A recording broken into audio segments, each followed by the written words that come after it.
കിണറ്റിൽ നിന്ന് ആനയെ കരകയറ്റാനുള്ള രക്ഷാദൌത്യം പുരോഗമിക്കുകയാണ്. JCB ഉപയോഗിച്ചുള്ള കിണറിടിക്കലാണ് ഇപ്പോൾ നടക്കുന്നത്. നമുക്കിപ്പം ബിനിൽ ചേരുന്നുണ്ട്. ബിനിൽ, ഇപ്പോൾ രക്ഷാദൌത്യം എങ്ങനെയാണ് പുരോഗമിക്കുന്നത്? ഇനിയും എത്ര സമയം കൂടി വേണ്ടിവരും ആനയെ പുറത്തെത്തിക്കാൻ?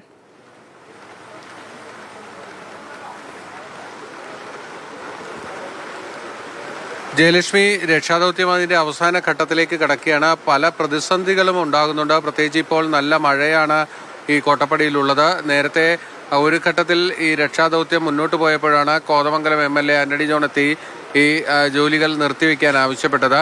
പിന്നീട് ജില്ലാ കളക്ടർ നേരിട്ടെത്തി നൽകിയ ഉറപ്പിൻ്റെ അടിസ്ഥാനത്തിലാണ് വീണ്ടും രക്ഷാപ്രവർത്തനം പുരോഗമിക്കാൻ സാധിച്ചിരിക്കുന്നത്. ഏതാണ്ട് ഇപ്പോൾ 3/4 മണിക്കൂറായി ആ കിണറിൽ നിന്നൊരു പുതിയ ചാല് പുറത്തേക്ക് ഉണ്ടാക്കി അതിലൂടെ ആനയ്ക്ക് പുറത്തേക്ക് കടക്കാനുള്ള ഒരു സൗകര്യമാണ് ഒരുക്കിക്കൊണ്ടിരിക്കുന്നത്. ഈ കിണറിൻ്റെ ഒരു ഘടന ഇതിനൊരു വലിയ തടസ്സമുണ്ട്. കാരണം ഏതാണ്ട് 4.5 മീറ്റർ താഴ്ചയിലാണ് ആന ഇപ്പോൾ കിടക്കുന്നത്. ആ കിണറിനാണെങ്കിൽ അതിൻ്റെ വട്ടം കുറവാണ്. അതുകൊണ്ട് തന്നെ സാധാരണ വലിയ കിണറ്റിലൊക്കെ ആന വീണ് കഴിഞ്ഞാൽ ആനയ്ക്ക് ആ കിണറ്റിൽ നിന്ന് ചരിയാനും തിരിയാനും ഒക്കെ തന്നെ കഴിയും. അതിനുള്ളൊരു സൗകര്യം പോലും ആ കിണറ്റിലില്ല. അതുകൊണ്ട് തന്നെ വലിയ വീതിയിൽ ചാലി കീറിയാൽ മാത്രമേ ആനയ്ക്ക് പുറത്തേക്ക് സ്വന്തമായി കയറി വരാൻ കഴിയൂ. അതിനുള്ള ഒരു സൗകര്യം ഒരുക്കുക എന്നതാണ് ഇവിടുത്തെ ഏറ്റവും ശ്രമകരമായിട്ടുള്ള കാര്യം. എന്തായാലും ഒരു 4-4.5 മീറ്റർ താഴ്ചയിലേക്ക് ഒരു ചാല് കീറിക്കൊണ്ടുവരണം. ഇപ്പോൾ ആ ചാല് കീറാൻ തുടങ്ങിയിരിക്കുന്നത് വനമേഖലയിലേക്ക് കടക്കാൻ കഴിയുന്ന ആ ഭാഗത്താണ് JCB എത്തിച്ചിരിക്കുന്നത്. ഇവിടെ നിന്ന് 800 മീറ്റർ കഴിഞ്ഞാൽ വനമേഖലയാണ്, കോട്ടപ്പാറ വനമേഖല. ആ ഭാഗത്തേക്ക് ആനയ്ക്ക് പോകാനുള്ള സൗകര്യമാണ് ഇപ്പോൾ ഒരുക്കിക്കൊണ്ടിരിക്കുന്നത്. ആ ചാല് കീറി ആന ആ വഴിക്ക് തന്നെ മുന്നോട്ട് പോയി കഴിഞ്ഞാൽ മറ്റു പ്രശ്നങ്ങളൊന്നുമില്ല. പക്ഷേ ആന തിരിഞ്ഞ് ഓടി വരികയാണ് എങ്കിൽ വീണ്ടും ജനവാസ മേഖലയിലേക്ക് എത്തും. അങ്ങനെയാണ് എങ്കിൽ ഇവിടെ ഒരുപാട് പേർ ഈ ആന കിണറ്റിൽ വീണത് അറിഞ്ഞ് ഈ ഭാഗത്തേക്കൊക്കെ അത് കാണാനായിട്ടൊക്കെ എത്തിയിട്ടുണ്ട്. അവരുടെ ഭാഗത്തേക്കൊക്കെ ആന ഓടി വന്നു കഴിഞ്ഞാൽ അത് വലിയ പ്രശ്നമായി മാറും. അതുകൊണ്ട് തന്നെ നമുക്ക് ദൃശ്യങ്ങൾ കാണുമ്പോൾ തന്നെ മനസ്സിലാകുന്നുണ്ട് ആനയും ആ കിണറ്റിൽ കിടന്ന് വല്ലാതെ പ്രയാസപ്പെടുന്നുണ്ട്. നമുക്കിപ്പം നിതിൻ തോമസ് കൂടി ചേരുന്നുണ്ട്. നിതിൻ, വലിയ പ്രക്ഷോഭമൊക്കെ നാട്ടുകാരുടെ ഭാഗത്തുനിന്നുണ്ടായിരുന്നു, പ്രതിഷേധമുണ്ടായിരുന്നു. കാരണം സ്ഥിരം ഒരു ആനശല്യമുള്ള ഒരു പ്രദേശമാണ് ഇത്. അപ്പോൾ ഒരു ശാശ്വത പരിഹാരം വേണമെന്നുള്ളതാണ് അവർ പറയുന്നത്. അതേപോലെ ഈ ആനയെ പുറത്തെത്തിക്കുകയും വേണം. തീർച്ചയായിട്ടും ജയലക്ഷ്മി, ശാശ്വത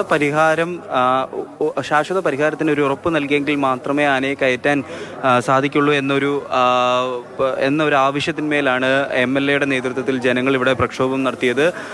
അതിന് ശേഷം കളക്ടർ സ്ഥലത്തെത്തി, എറണാകുളം ജില്ലാ കളക്ടർ സ്ഥലത്തെത്തി നൽകിയ ഉറപ്പിന്മേലാണ് ഇപ്പോൾ വീണ്ടും രക്ഷാപ്രവർത്തനം ആരംഭിച്ചത്. എന്നാൽ വീണ്ടും കാലാവസ്ഥ പ്രതികൂലമാവുന്ന ഒരു സാഹചര്യമാണ് ഇപ്പോൾ ഉള്ളത്. മഴ പെയ്തു തുടങ്ങിയിരിക്കുകയാണ്. മഴ കനക്കുകയാണെങ്കിൽ ഈ പ്രവർത്തനങ്ങൾ വീണ്ടും തടസ്സപ്പെടും. പക്ഷേ ഏകദേശം ഒരു 3/4 ഭാഗത്തോളം പ്രവർത്തനം പൂർത്തിയാക്കി എന്ന് വേണം നമുക്ക് കരുതാൻ. കാരണം ഈ ബിനിൽ സൂചിപ്പിച്ചതുപോലെ 4.5 മീറ്റർ ആഴത്തിൽ, അതുപോലെ തന്നെ ഒരു 10 മീറ്റർ നീളത്തിലാണ് ഒരു ചാല്, ഈ കിണറിനോട് ചേർന്ന് ചാല് നിർമ്മിച്ചുകൊണ്ടിരിക്കുന്നത്. നമുക്ക് ദൃശ്യങ്ങളിൽ വ്യക്തമാണ്.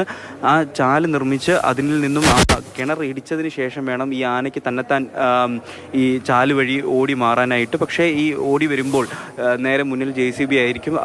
അതുകൊണ്ട് തന്നെ അത് വശം മാറി ഓടിയാൽ ജനങ്ങൾ നിൽക്കുന്ന ഭാഗത്തേക്ക് ഒരു പക്ഷേ ഓടി വരാം. അത്തരത്തിലുള്ള സാഹചര്യങ്ങൾ മുൻകൂട്ടി കാണുന്നുണ്ട്.